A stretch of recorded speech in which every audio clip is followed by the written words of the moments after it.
On June 18th, I'll read this one. I don't know what it's going to say, but on June 18th, I said, God, I don't know how you guys do it without God.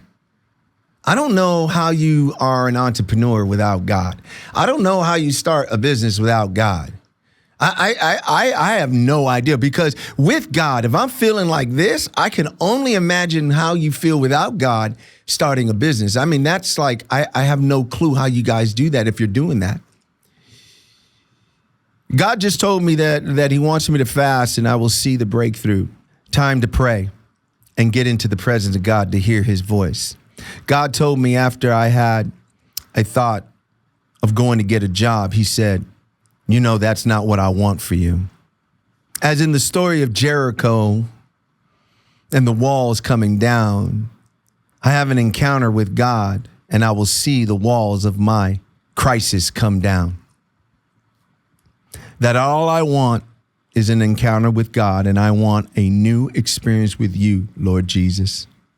It's not what I will do in the public, but what I do in private that will bring this victory.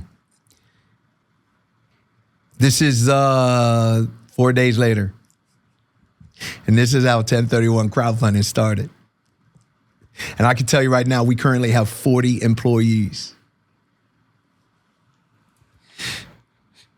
40 employees, and we did $47 million in revenue last year. And I was tripping for $75,000 for the IRS.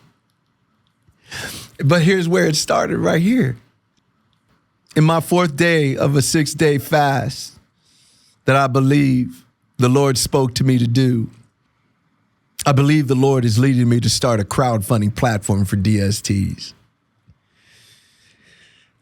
In my prayer today, the Lord told me that he would provide the resources to do what I need to do, and that I would know that it came from him and him only. Depend on him and him only. So I remember that day when the Lord gave me this crowdfunding name.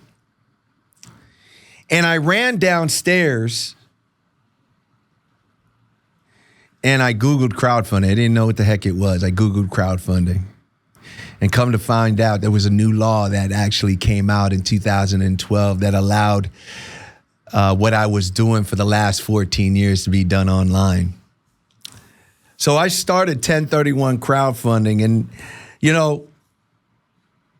when you start your own business, you're walking in, you're not getting a paycheck from anybody. You better make that paycheck. But I remember that time, and that was such a pivotal time for us. But I was scared and didn't know what I was doing, but I knew that God was with me.